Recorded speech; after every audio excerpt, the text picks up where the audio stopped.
I work in financial services, so I'm going to start with a disclaimer. I'm not a techie at all. I've got no idea what Unity means, what all that sort of stuff means. What I do have is I've been board gaming from tabletop from as long as I can remember, and I've specialized in the Vietnam War. I've visited it. It's a passion of mine. And I realized that if I wanted to get a game out, I had to go and get a demo. You know, that was the way it was. I literally downloaded Visual Studio 2012 6 months ago. And I went and I read some blogs. So this is Visual Studio 2012 you're going to be seeing. I have got an artist that's done some work on it. But what I want to show you is where the gap is, particularly on the iPad. If you travel a lot like I do, you actually want to play a 90-minute or a 60-minute game that's got a great AI and got real strategy. It kind of engages you. And there's a big gap with that on Apple at the moment. So I've been working on this AI model for a hell of a long time. And of course, when sort of, you know, this whole Apple and the iStore came out, it was a perfect opportunity to be able to distribute something. So from my point of view, this is purely a work of passion. I've got absolutely no intention of making 1 cent out of this. I want to develop it. I want to put it onto Apple and I want to make it free. I just want to be in the community. I did commission an art house or a production house in India 2 weeks ago to build the Apple version for me. Total disaster, because they don't get the feel. You know what I mean? I've actually got to sit next to someone and say that it's got to feel this way. It's got to feel that way, because this is 20 years of board gaming I'm putting into this app, and it must feel the right way. So bottom line is, this game is a single player, turn-based. It lasts around about 90 minutes. But the beauty of this game is, from a war gamer's perspective, if you're a hardcore war gamer, you'll get 90 minutes of really cool Vietnam experience. You'll actually feel like in 90 minutes you know, all those things that are so synonymous with Vietnam, you'll get that feel. So I'm going to run through the AI and how the AI works. So this is the operational map you're going to be playing on. And effectively what you've got is, on the left-hand side, this is basically the border with Cambodia. And then you've got 10 villages spread randomly across the map. And then what you do is, you as an American player, you've got 2 fire bases. And effectively what you've got to do is, you've got to run this province and you've got to stop the hearts and minds reducing. So this whole game revolves around the hearts and minds score in the top left. So everything you do reflects the state of the civilian population in this province. So everything that happens in this map is related back to that score. So for example, the average score, so each village starts with a 50% score, and the average at the top is 50. So as and when the Viet Cong or the enemy infiltrate these villages, that score starts to go down. As an American player, if you start actually interdicting them or changing them, the score goes up. So at the end of the day, after 60 turns, the guy with the net score is the guy that's going to win. The flags above the villages show the current persuasion of the village towards which side. So as the Viet Cong sort of infiltrate these villages, those flags will start changing towards Viet Cong. Then it'll change even further down to NVA. So I thought I'd throw some tech stuff in for you guys. It's 1200 by 1000 bit map, there's 10 villages, there's 5 different map variations in the game, and I've got mouse and keyboard. You can see I'm still under development for some of the icons at the top, but the prototype I developed is purely on keyboard. This is a much better skin because the artist has done some work. So hidden from view from the player is the Ho Chi Minh Trail. Now the Ho Chi Minh Trail was where the insurgents originated from in the actual Vietnam War. So these points here with the VC flag on it are actually hidden from play. I'll just put it on here to demonstrate how it works. It's randomly generated 15 or 10 points across the map, and this is where the Viet Cong originate their missions. So they actually start infiltrating from these points, they start infiltrating towards the villages. This is a major part of the AI of the game, because if they all originated from Cambodia, all the American player had to do was just go up and down this column here. So what this did is it took it inside the map. So now the American player who doesn't know where these VC units are coming from is continually looking for them. It's exactly what happened in the Vietnam War.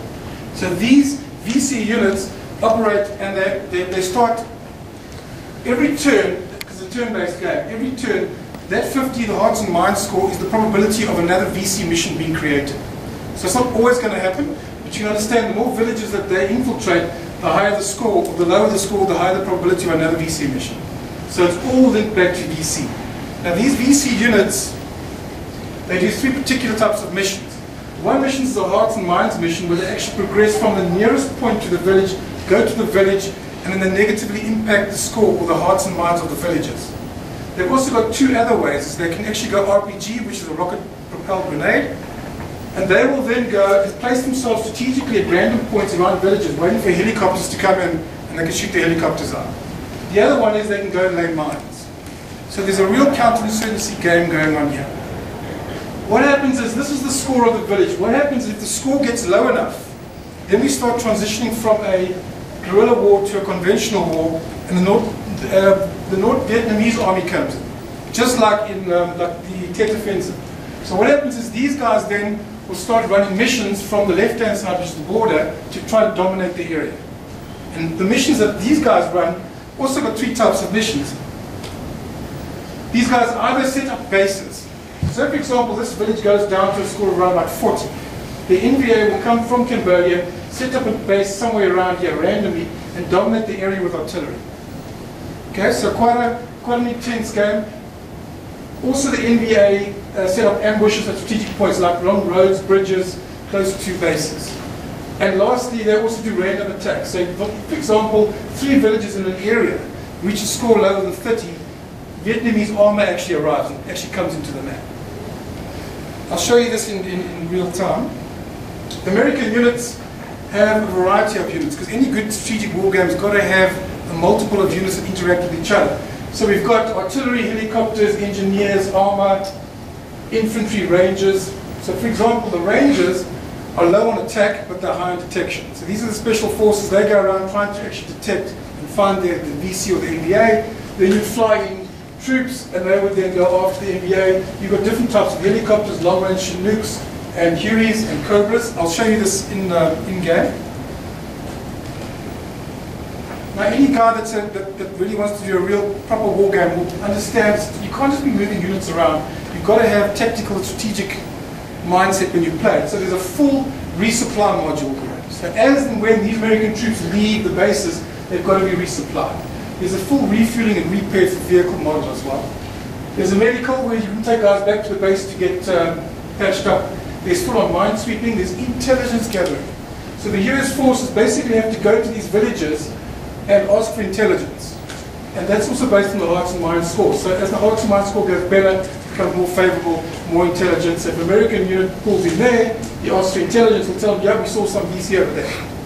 And you start playing that game. So it's all linked to the hearts and minds at the top, but it gets quite intense. Well, it's not like you guys with Diablo and this sort of stuff. But for me, this is intense. Behind is a full CIA intelligence screen. So what this CIA intelligence screen does, it maps all contacts, what type of contacts there were. So as the American player, you start plotting an intelligence map of what's going on behind you. So it starts to track VC movement, it starts to track where RPGs were, where mines were exploding. And from that, you can start triangulating as a player where the Ho Chi Minh Trail is. And then you start concentrating your forces on the Ho Chi Minh Trail. It also tells you at any one time how many operational Viet Cong and NVA units are in your game space. The frustrating part sometimes with AI is you're not sure if anything's happening. This tells you, currently active in the game, there's 2 Viet Cong cadres, there's 1 NVA cadre operational. It also shows you your net score for the last 20 turns of what's actually happening in your hearts and minds. So if it's negative, you know you're losing. If it's positive, you know you're winning. So just some examples. So for example, here, you can see there that the Viet Cong have been active, the flag will change over that village. We've also got a set of icons that come up in the game on top of the unit, which shows obviously the nationality. It shows the veteran status, what sort of rank the unit is, whether it's injured or not, and whether it needs supply or not. Now you can understand when I'll show you this, why I got into limitations of Visual Studio. You've also got a full South Vietnamese army model built in, and they get trained in bases. The artillery is all portable. So at the end of the day, you really, as an American player, trying to dominate this space. You've got tools at your disposal, like airstrikes and air supply, coming on the left. On the top are all your relevant keys. So when you select, for example, that unit, it will tell you what kind of actions it can perform. This is the interface I've been writing to try and get it out of hotkeys. I'm trying to get it into mouse. Okay, so let me take you into the game.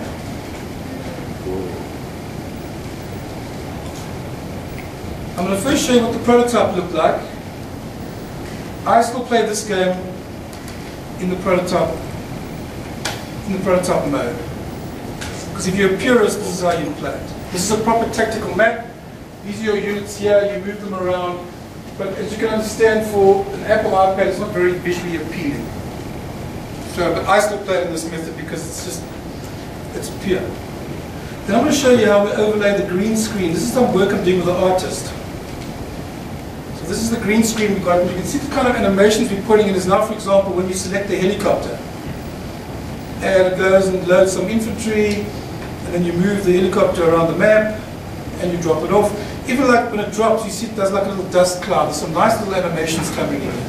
So for a wargamer, the problem you have is that sometimes it's just like cardboard chips, and you don't get that feeling of immersion. This little thing, like a dust cloud, or like actually seeing a Chinook flying over the landscape, really adds a sense of immersion. The infantry, when you click on them, they start to walk, and you move them around. You've got vehicles. This is like an engineer. These guys do mine clearing and repairs. What else can I show you? There's, for example, there's armor. So, at this stage, the game was looking pretty good for me because it was looking pretty slick and it was working. The problem that I have, obviously with Visual Studio, is that the way it handles transparency is a problem. It doesn't show units on transparency, it just shows the background image. So when I load it to you in its working format now, you see my problem. And the reason I'm here is I'm here to recruit someone to write this into Apple for me. That's my real reason, in case you wonder. I want someone to put this onto the iPad for me. So if I overlay it now onto this map, it looks great, but you'll start seeing Visual Studio is not the game to play. As soon as I start moving, I start getting these kind of effects. It's just not slick. But if I can get this kind of effect onto an iPad, that's what I'm after. So I'm trying to find a resource in South Africa that I can sit next to it and sort of instill some kind of sense. If I may ask, how are you doing the graphics in Visual Studio? I'm using picture boxes. These are built into the bitmap on the background. I'm only asking because you can certainly do this nicely in Visual Studio. You just need to bring DirectX in for the graphics instead of using the image tools that you're using now. Okay. That means you could keep everything else you've got. However, that wouldn't go on the iPad. Okay. So, but I have to get rid of this okay, just look at the DirectX stuff, and it should be pretty easy to bring up. There's also the GDI Plus, which is all a lot of the problems as well. Okay, so you're talking tech language to me, so I mean, this is tech. And I'm not, that's why I'm here. So I'm saying, who can help me get this right? I mean, I'm willing to contract, I just want to get someone to get this to a smooth type of experience. Because really the gameplay, because I mean, I look for games every day on Apple. The gameplay is great, it works well. I've got 5 testers in the US at the moment that are saying they love it. But I can't play it like this. Sorry, it's Can I make a suggestion that you really do make a video, use Movie Maker, show the different games that you've got, show the problem that you have, so that people can really kind of, I think, understand, because people look at the game and I read through your stuff and I was confused about how much you done and read which you've got the game finished. Yeah. You just need the graphical side of it. Yeah. I think making a little bit of video, a little bit of, not so interactive video, but a video that people can kind of see, like, oh, okay, this is what the deal is. See, I wouldn't even know how to make that. That's how inept I am with tools. I'll be honest. I mean, this literally was, I started off with picture boxes. Take your iPhone. Go. Watch yourself playing a game. No, that's really. like Asian state movies, dude. I mean, it's like Just take yourself playing. Give it to your friend. Take There's a yourself guy I playing a found on game. the internet, one of the testers, he said he'd make the video for me and put it on YouTube and whatever. I'm not worried about that. I don't even want to sell one of these bloody games, to be honest with you. This is a personal thing for me, and if 10 oaks or 1 oak in the US likes it and says, yeah, you did a great job, I don't care. Actually, this is something I want. It looks like it has a lot of potential. It's actually the hearts and minds. You're trying to sell like the enthusiasm about it. Yeah. With you coming here, it's been fantastic. You can pick up your enthusiasm. You can see it. You can get that kind of sense of interactivity. But I don't really want to sell this. No, I'm not saying sell for money. I'm saying sell. Oh, okay, yes. The idea. Sell the idea. Give it to people who will love it just as much as you do. Because there's a massive community in the US on this. Yeah. Especially the Vietnam one. The oaks have been chomping for this. Sorry, I just wanted to ask you, because I'm largely ignorant of board games. Did you have you got a core that you've taken from another game and adapted to this, or is it like hybrids of lots of little board games that you've taken, small little rule sets that you've made? I don't know if you guys ever played Operation Flashpoint. Oh, one of my mates is big into it. Okay. It came with an editor. Yeah. So I started mucking around in that editor. This is about 2-3 years ago. So this model, this whole game concept model is something I've been toying with for the last 3 or 4 years. I just never got down to doing something about it. And I just, I got to a point where I went online and I said, guys, I've got the spec. I wrote a full spec and I said, someone develop this. And they said, you know what? No demo, no spec. They're not interested. You probably fly by night or something. So out of necessity, I went into this in Visual Studio. But there is no game currently running on this model. It's original work. It's completely original work, yeah. Okay. Except that, do you have it documented? Yes, I've got it through the patent office. No, what I mean is in a document saying, this is calculated like that, this event. Yes, I've got a full operational spec. Fantastic. Yeah, because that's how I started. Remember, I work in a bank. Hence the PowerPoint. Okay. I mean, it's a full spec. I've got this thing spec'd out. In fact, this demo started as a prototype. I've just got lost in this thing, and I just keep getting better because for me to see like a moving UE on the background like this, for me, it's amazing stuff. So it's just that it's killing me to see it like this. So what do you do at the bank? I work in the bank. You're not a developer. No, I'm not a developer. You said you don't know what you're doing, but seriously, to pick That. I've been wargaming from the table to every single game in Vietnam for the last 20 years. But you still, like, if this is your first, if you've been developing for a year, as in writing code for a year, and you put this out, that's pretty impressive. Yeah, but Visual Basic is basic. It's like, you take a picture box, you click insert image, you do X and Y coordinate, and you push A and it moves to the left. It's okay,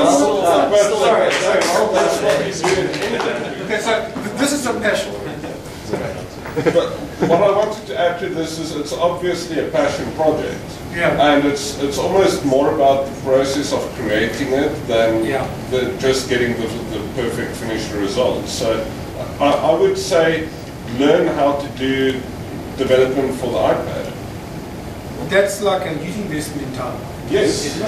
So was this. No, listen, for 6 months, I have done nothing but this 24/7. Even on my road shows around the country, I'm sitting in the back of the room typing this stuff, and you're right, the journey's been cool. But I've reached my limit now. I don't want to start getting into that drawing red dots on a sword. I just want someone who wants to do that to do this. You know what I'm saying? I've reached my max on the tech growth. I want someone to take this and make it smooth for me. The artist, by the way, doing the work is from this website. It's Richard Ramsbottom. I don't know if you guys know him. He's from MGSA Games in Cape Town. He's done the artwork for me. I mean, to me, it's like watching something that you're passionate about just jumping out of the screen. It's like awesome. But it looks terrible when I move things around. I wanted to say, if you don't in the end find somebody, you can pretty much with the same level of skill make this in something like Game Maker. Yeah. Because Game Maker is almost the same level of technical As basic. ability that you're displaying here. I would say so. Were you writing in BASIC, or what language were you using to? This is Visual Studio. Visual Studio does a number of languages. What? It's the Visual Studio Simple Express Edition. Okay, but you said if then else. Yes, I've got 4 next loops, and You said if then else. yes, if then case. If then else stuff next in Unity. loop, yeah. It's the exact Yeah. like Visual Studio is the things you see, right? The buttons and like file and save. Yeah. Unity has its own kind of file and save stuff, but you can use the same code in Unity. But just Yeah, but on Visual Studio, just alone to get here with the books from exclusive books, I read it like 24 hours a day. I don't have that to time. get there on Visual Studio is a lot harder than getting there on Unity. Oh, is it? Okay. It's certainly something to invest in. But there's a large crowd here, and you might find somebody who... Yeah. Anyone want to take the guy's money?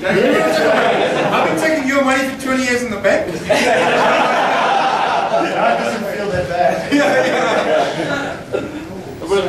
you maybe want to put your contact details up? Yeah, well, you just go to my website, Your website. Vietnam65.com. What's 65? 1865. No, just 65. Yeah, but that's the year that See how it's Sorry, this has been for a while. There's always World War II. Yes. My question is, why is no one focused on the Vietnam War? I think you're right to ask this question. Otherwise, Vietnam will not It's difficult to make the Vietnam War engaging as the Second World War was. The Second World War had aircraft, artillery, ships, grand strategy production. This is like an insurgency war, which is quite